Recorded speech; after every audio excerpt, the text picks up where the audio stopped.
TMNT. 4 letters, 4 turtles. And for an animal that is so infamous for moving slowly, boy do these things move fast as a franchise. Ever since they were first created in 1984, the Teenage Mutant Ninja Turtles have been all over every kind of media imaginable. There's been a total of 3 different comic book continuities, 4 animated series, 1 live-action series, 7 theatrical movies, and more video games and toys than any human being could possibly count on their own in a lifetime. And judging from the arrival of the latest theatrical movie, namely Teenage Mutant Ninja Turtles Mutant Mayhem, they're not showing any sign of slowing down. I mean, hell, the damn thing already had a sequel and a series announced. And to think, it all began with 2 guys publishing their own comic book as a joke. It's pretty well known by now that the Turtles started their life as a self-published comic book, only to then absolutely explode in popularity and lead to the creation of the toy line and the 1987 cartoon that I and many others have grown up with, and which is still arguably the most iconic iteration of the franchise. And why wouldn't it be? So many characters that became franchise mainstays were created here. It came up with the idea of giving the Turtles different colors and distinct personalities and roles. Some top-notch voice actors started getting noticed thanks to their work here. It basically created an entire subgenre of cartoon. It's a TV animation milestone, and it deserves its iconic status, regardless of how well or how badly one believes the show has aged. But let me ask you a quick question here. How much of the show do you actually remember? After the first fairly self-contained 5-episode season aired, it became such a hit that a second season of 13 episodes was quickly ordered. Then, when these episodes turned the franchise into a huge smash hit, 2 more seasons were ordered, consisting of over 40 episodes each. And then they proceeded to order 6 more seasons. This show was so big that it was on air for 9 years before it finally died. I think the Angry Video Game Nerd said it best. In fact, April O'Neil actually uses the internet. Wow, the internet is great for researching stories. That goes to show how long it went. The internet came out. Let's just say that during that near decade, they were pumping episodes out like absolute madmen to meet the demand. And while the show had a great and creatively rich start, it quickly led to now infamously messy and near-nonsensical scripts alongside a plethora of harebrained animation errors. And that's not even getting into some of the weirder things. Like how Michelangelo didn't even have his iconic nunchucks for a huge chunk of the show's run, and instead got this dinky looking grappling hook, since nunchucks were deemed imitatable and subsequently banned many places in Europe at the time, even in cartoons. Major bummer, dudes. Because no child in the world has ever picked up a stick and pretended it was a sword, right? Or, you know, Donatello's actual stick. Beware the mighty 80s, parents, for none are as in touch with reality as they. What about the globe-trotting Season 7 where the Turtles traveled all over Europe, except it actually took place at the beginning of Season 4 for some reason? Remember that one? Nah, not many people do. Remember the Turtle Tips PSAs? Probably not the first thing that comes to mind when you talk about the show, right? And hey, for all the joking I'm doing, let me just make one thing clear. I didn't know about these things until I read about them as an adult. I'm just pointing out that these things aren't usually talked about. But among the many strange things that happened during this show's run, the most interesting are no doubt the last 3 seasons of the show, known to fans as the Red Sky seasons. You see, massive hit or not, by 1993 the TMNT cartoon was wearing thin in people's eyes, especially in light of animation game changers like the Batman and X-Men animated series. But hey, you don't stop milking the cash cow at the first sign of trouble. So the crew decided to make their show darker and edgier, while still keeping it in the same continuity. Because of this, seasons 8, 9, and 10 became what is known today as the Red Sky seasons. They sported fewer episodes, new villains, less over-the-top silliness, more focus on story, and a new, more heavily shaded art style, as well as a permanently dark red sky to really hammer home that this was no longer the baby show that gave you funny toys that shot pizza and garbage at the bad guys. This was the cool version of Turtles, for the more extreme cartoon watcher of the early 90s. I didn't watch these episodes growing up. I was born in '89, so I mostly grew up with reruns and VHS tapes, which were later re-released to DVD, and I'm pretty sure we didn't even dub the episodes past a certain point. But I've been curious about the Red Sky seasons for years, and with Mutant Mayhem out now, I thought it was time to take a look at what happens when the original TMNT cartoon tries to go a little bit darker. Now, the Red Sky era begins with... Huh? Teenage Mutant Ninja Turtles. Teenage Mutant. Wait, that's not the right theme song. Yeah, so to really illustrate how things were gonna be different now, they changed the classic theme song that we all know and love. And the results are... well, take a listen for yourself. Teenage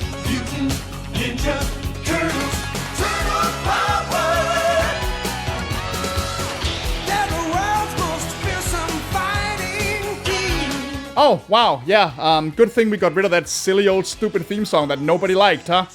I mean, don't get me wrong, I don't think this is awful by any stretch, but it is a little bit baffling. In their attempt to make it edgier, they just made it sound even more tired and dated, like it was sung by some out-of-their-prime 80s hair metal band that can't quite rock like they used to. Oh, and you gotta love these random-ass clips from the movie that they shoehorned in there too. Now they just need to show us some clips from the Foot Clan's lair and it'll almost be too edgy to handle. Regular or mental? Now, putting that little oddity aside, I do have to give the Red Sky seasons credit for this much. They waste no time letting us know that things are gonna be different. After losing the Technodrome at the tail end of Season 7, Krang and Shredder are trying to re-establish themselves as competent villains. And do so by taking the Channel 6 crew hostage and blowing up the freaking building! But Channel 6 is still there. I knew he was bluffing. I never bluff.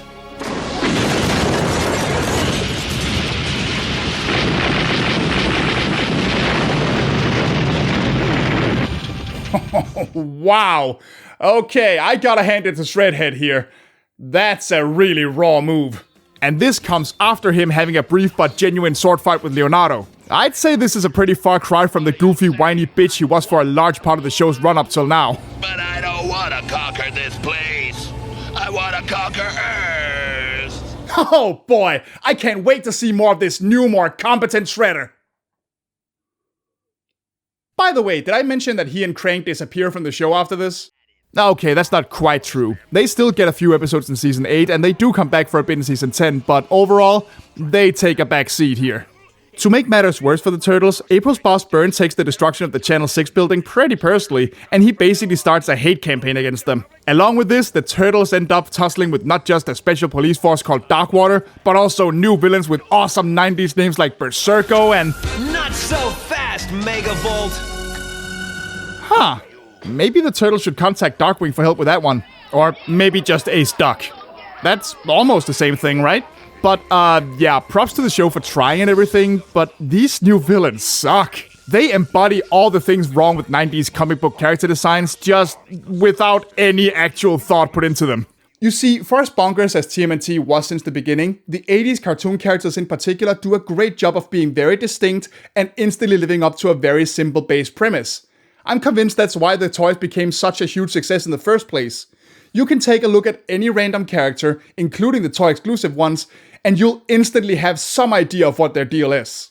Like Mad Scientist Fly, friendly looking frogs with weirdly brutal weapons, dude made entirely of trash, Cajun alligator, army gorilla, Dalmatian firefighter, giraffe basketball player. See what I mean? Goofy or not, they're colorful and striking, and you immediately know approximately what to expect from them. Now take a look at guys like Berserko and Megavolt and the Wrecking Crew, then look me directly in the eye and try to tell me something distinct about them just from their design alone. Yeah, no, my guess is absolutely zilch. This even goes for the one villain of this season that I actually do find kind of interesting, namely Titanus and his Havoc mutants. Our organization is called Highly Advanced Varieties of Creatures. And have any of you noticed what Highly Advanced Variety of Creatures stands for? HAVOC. Havoc. That might genuinely be one of the stupidest acronyms I've heard in my life. I mean, good job, David Wise. You freaking nailed it. About halfway through the season, we suddenly get this 3-episode story arc all about an organization of mutants called Havoc, led by this blob of a mutant named Titanus, who claims all he wants is to help the mutants of the world have somewhere they can feel accepted. And with a definitely not evil name like Havoc, how can you not immediately trust them, right? Especially when their ranks include such friendly-sounding mutant dingbats with names like Demonicus, Amok, Magma, Hype. Oh. Right, sorry. Mutants like High Beam, Seashell.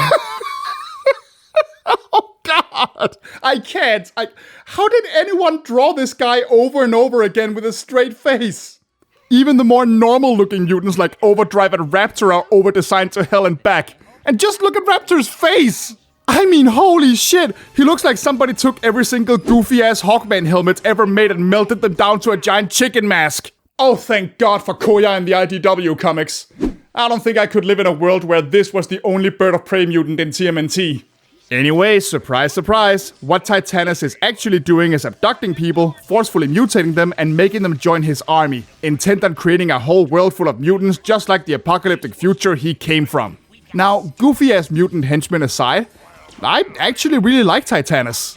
Although, granted, I might just be biased because he looks like he ran away from a Dragon Quest game.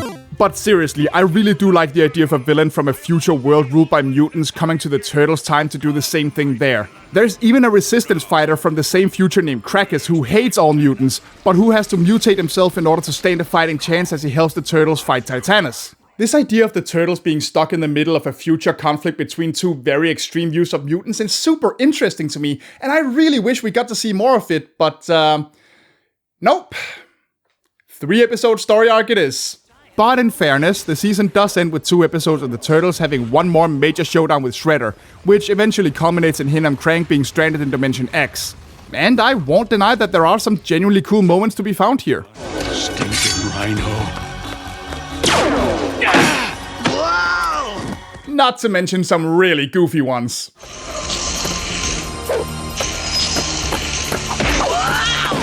But all in all, Season 8 comes across as a bit of an experimental practice season before we get to the real meat of the Red Sky era. Lord Dreg. Despite their best efforts, Shredder and Krang were apparently still considered just a bit too goofy for the new, darker TMNT timeline. And now that they've got them out of the way, the show instead introduced a new villain for us to deal with for the remainder of the series. An insectoid alien overlord named Lord Dreg, voiced by none other than Tony Goddamn J! Bow before your new lord and master, deviants. Oh god. Oh, I swear that voice is pure sex. Dreg attempts to sway the population by pretending to be a benefactor from space here to help the people of Earth, and framing the Turtles for every bad thing he does the entire time. And I mean really, how could the world possibly say no to such a kissable and happy face as this? Yes, Dreg is such a sweet boy, yes he is! Frankly, between this and Burns' ridiculous smear campaign from last season, I'd say the people of Earth deserve whatever happens at this point. For a season that is known for being more story-driven than the previous ones, things remain pretty episodic. The Turtles get wind of some plan that Dreg has, they go off to stop him, and they eventually get blamed for it by the increasingly oblivious inhabitants of Earth by the episode's end. And of course, the trend of introducing more new, forgettable, over-designed bad guys like Sleazebog or Medusa here continues. I swear, Medusa is a prime example of how uninspired these characters are. Like, take a look at her. Her name is Medusa. Like, what do you think her powers are? Go on, guess. Do you think she has eye lasers or something? Like, maybe she can turn people to stone?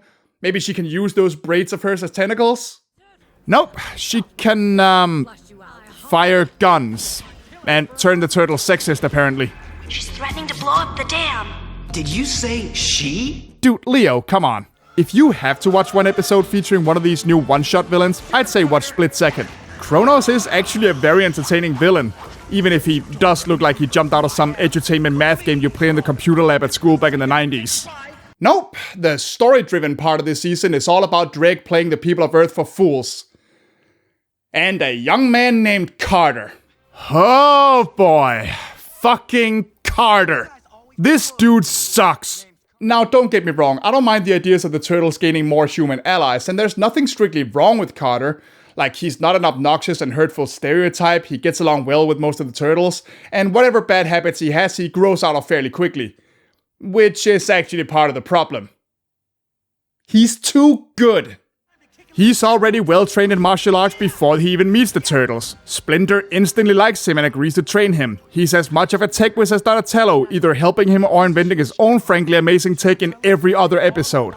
And just to really put the cherry on top, he even gets a fancy Incredible Hulk mutation that makes him super strong, but out of control. All just so we can have a whiny, angsty story arc about Carter learning to control his mutated outburst and play nice with the rest of the team. Basically, outside of a few so-called character flaws that he works through in like 3 episodes worth of screen time, Carter is what fanfic writers would call a Gary Stu. He serves next to no narrative purpose beyond being just as good as every turtle at just about everything and saving their bacon every goddamn time they're in a pinch. Oh, wait, I'm sorry, not every time.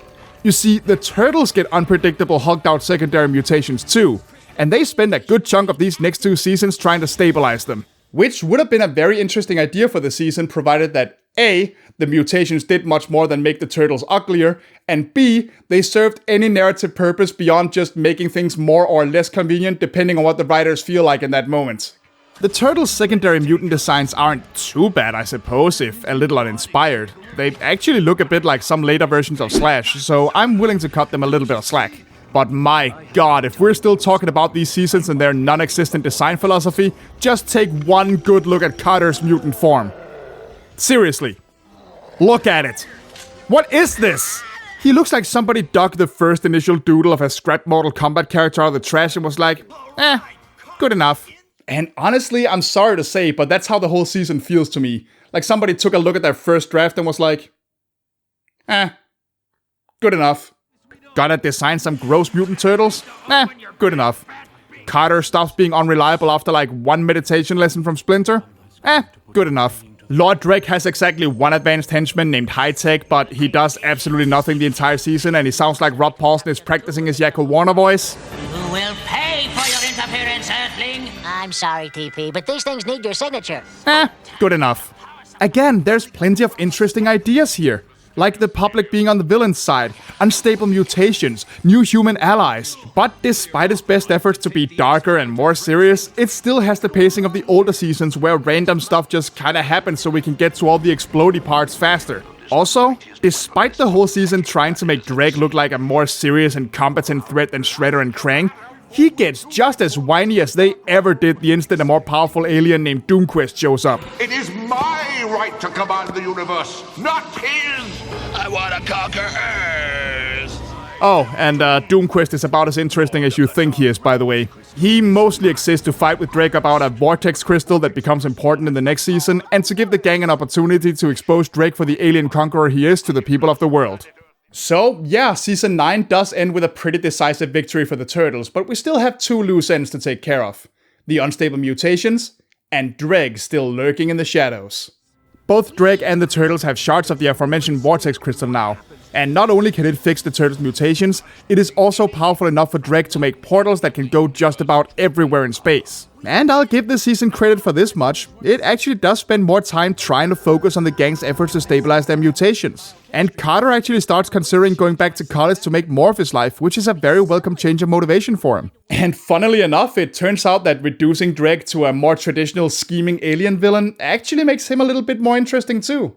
The whole getting the world on his side thing wasn't really super believable to begin with, and now that he's down to using the microbots and the Vortex Crystal from the last season to try and rebuild his forces, there's much more at stake for him in each episode. Instead of, just having him do some bad shit, blame the Turtles, and have a big ol' laugh at them by the end. He also gets a new henchman named Mung, who, despite not really being any kind of active combatant, is a lot more distinct and helpful than High Tech ever was. So, you know what? Kudos to the writers. It really does feel like they're willing to fix things up a little as they go along, and I really appreciate that. The one thing that's super weird about this season is that April, who has otherwise been a pretty active ally through these seasons so far, spends a couple episodes deciding that she's retired from all the Turtles superhero nonsense for some reason and just wants to run normal journalism. It doesn't really go anywhere, and by episode 5, she's right back in the middle of the action anyway, so I don't really know what they were thinking with this one. No, the real meat of the season comes with the return of Krang and Shredder, who Drake drags out of Dimension X to try and get them on his side, and then drain their powers when they refuse. The result is this big three-way power struggle between them and the Turtles, and it all escalates into a crazy plan where Drake tries to summon fractions of the sun onto the Earth's surface in order to burn down major cities. It's pretty strong stuff. If you can stomach looking at Drake's gross Krang brain, that is. By the way, did I mention that all of this happens over the course of episodes 3 through 5? Yeah, don't ask me why, but despite actually thinking this season is a bit tighter than the others, the pacing is kinda weird. We spend a few episodes with Drake rebuilding his strength, then we get this cool 3-parter that ends with the Turtles kicking both Drake, Shredder, and Krang into the teleporter, something that feels like it should be a season finale. And then we get a random episode about some snot monster calling himself the Globfather who tries to steal a protein computer that the scientist hid in his son's toy car? What? His son Ronnie has the protein computer's brain. Get it to the police and have them put out an all-points bulletin on the kid. Oh yes, April. Do go right ahead and call the famously helpful NYPD. And while you're calling them, tell them there's a small black child on the run carrying expensive experimental equipment that, technically speaking, is stolen. Yeah, I see no way this can backfire. Donatello, you just broke the Goofy meter. Well, another episode about Portal shenanigans later, and the final episode of the TMNT series sees Drake drop all pretenses of making any grand plans. Instead, he simply absorbs the powers of 5 other powerful aliens and takes the fight straight to the Turtles, intending to kill them with his own 2 hands. Or more. Aside from some of Drake's new powers looking a little... it's actually a decently epic fight in what otherwise feels like a kind of random episode to end things on. But to put a nice little bow on things, the show's final scene is one of Splinter acknowledging that his sons have grown beyond his teachings, and that he now truly considers them equals. You know, we really can handle anyone or anything. Well, except cancellation, that is. And there you go, folks. That's how the original TMNT cartoon ended. Not quite how you imagined, was it? Okay, I'm gonna be totally fair here. For as much as I've been ragging on this show and as many problems as I have with it, I do actually admire the effort taken to remain relevant even as the landscape of TV cartoons changed around it. The crew wasn't content just doing the same thing over and over and hoping people stuck around, so they tried to implement some new ideas and producing shorter, more focused seasons. I mean, yeah, I think they failed in doing so, but at least they tried. And as far as I can tell, no toys were made from these new characters aside from these goofy-ass cybersuits they wore in one episode, so it doesn't seem like this retool was only motivated by merch sales. Not that any well-liked Turtles cartoon would ever randomly retool itself just for the sake of toy sales. I mean, that's a ridiculous idea. Oh man. Did it just get colder in here? And I mean, hey, it hasn't been completely ignored in later Turtles media. At the very least, Lord Drake showed back up in the 2012 cartoon, so some of the show's ideas are beloved by somebody out there. But I think we all just have to face that the 87 cartoon wasn't built for this kind of stuff. Interesting ideas get completely drowned in the series' messy and chaotic pacing. New characters are slapped in at practically random without being given any time to settle, and all of it comes at the cost of most of the silliness that made this entry of the franchise so charming to begin with. Despite efforts to try and correct things as they go, the whole thing ends up less of a darker, edgier, more epic conclusion to a long-running series, and more like a bunch of failed experiments that keep falling back down the stairs every time they take a couple steps up. The Red Sky seasons are a strange and interesting chapter in the timeline of TMNT media, but at the end of the day, that's all they are. But don't think I'm done talking about the TMNT quite yet, folks. First of all, I am not done with Rob Paulsen just yet, so stick around to find out why that is. Because you see, there was actually another big TMNT event this year. And it involves this guy. But until then, thank you so much for watching and see you in the next video. Bye-bye.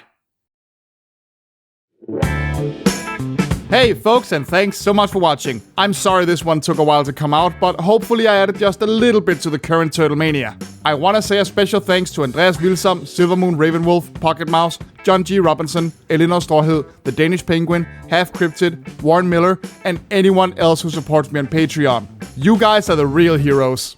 If you want to support me or just see what I'm up to, you can find links to my Patreon, all my social media, and even my Discord server in the description below. And while you're down there, why don't you go ahead and give the video a like and a comment. And of course, please subscribe if you haven't yet for more videos in the future.